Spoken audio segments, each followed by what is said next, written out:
Hello folks, this is my Celestron Rasa telescope, and the black one is my Explorer Scientific Refractor telescope, and they've served me well as my two deep sky telescopes, but now I think it's time to add a third one. Okay, so a couple of weeks ago I posted a video that I was interested in getting a wide field telescope, and I asked people for their opinions, and I thought I had my mind made up, but there were so many positive comments about the RedCat telescope. I think my decision has been made to go in that direction.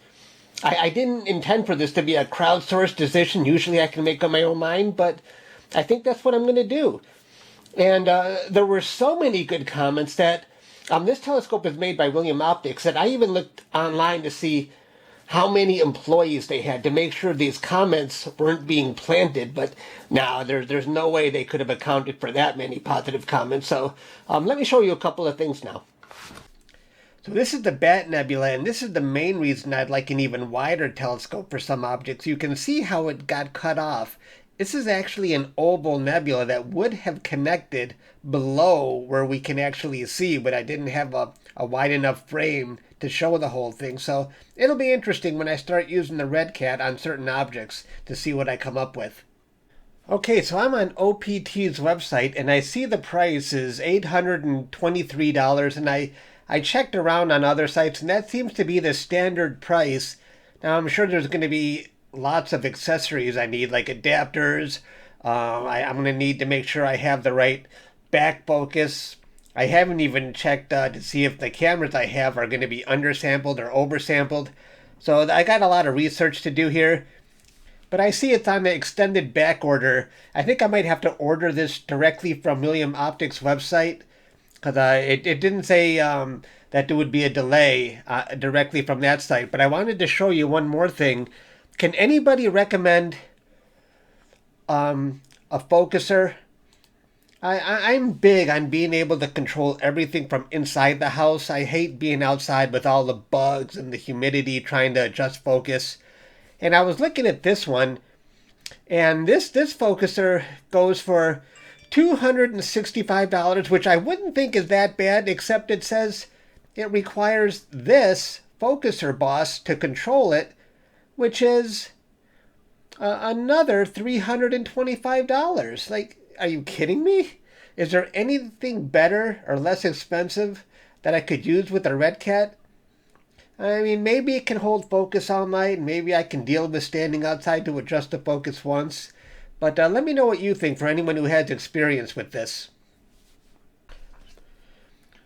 And now I want to show you the most recent object that I captured. You might have seen me capturing this in my one of my latest live streams. This is the Cygnus Wall, and it's captured with my Explorer Scientific telescope, and I think it came out pretty good.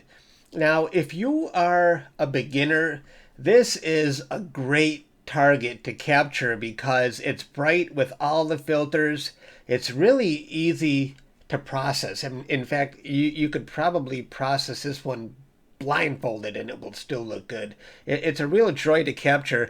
And let me show you, it's called the Cygnus Wall, and it's part of the North America Nebula. This is an older picture I captured of the North America Nebula, and you can see where the Cygnus Wall is in this picture right there. And with my Explorer Scientific telescope, I'm in a lot closer, and it's framed a little bit, it's rotated a little bit differently. So, and I wanted to bring something up because I find this funny, and I'm hoping people don't get offended by it. But if you are offended, and the people who I usually offend, they love to tell me that they're going to unsubscribe.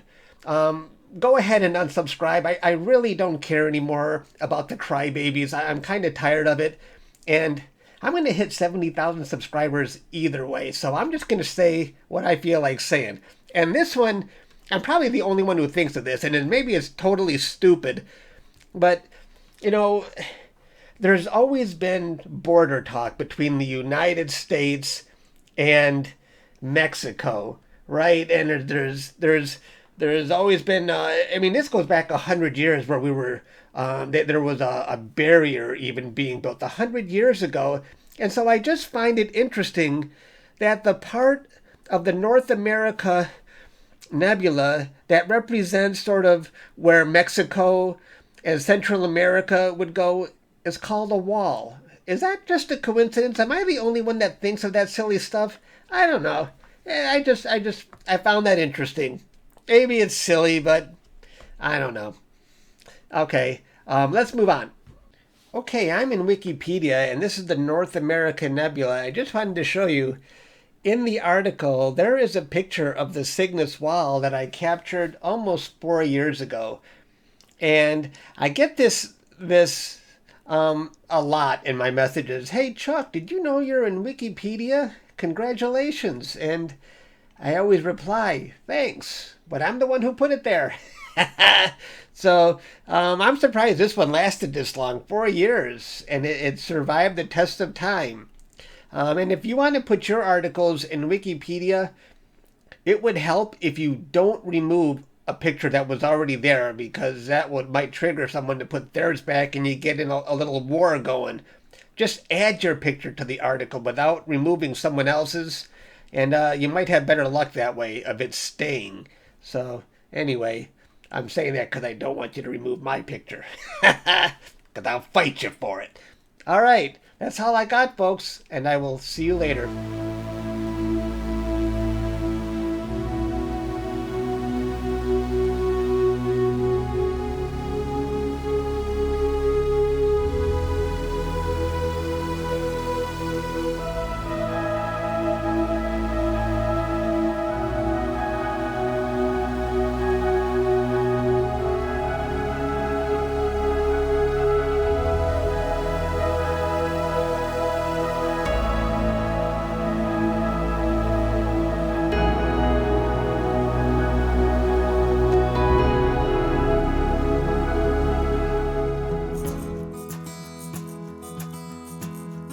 Okay, I'm in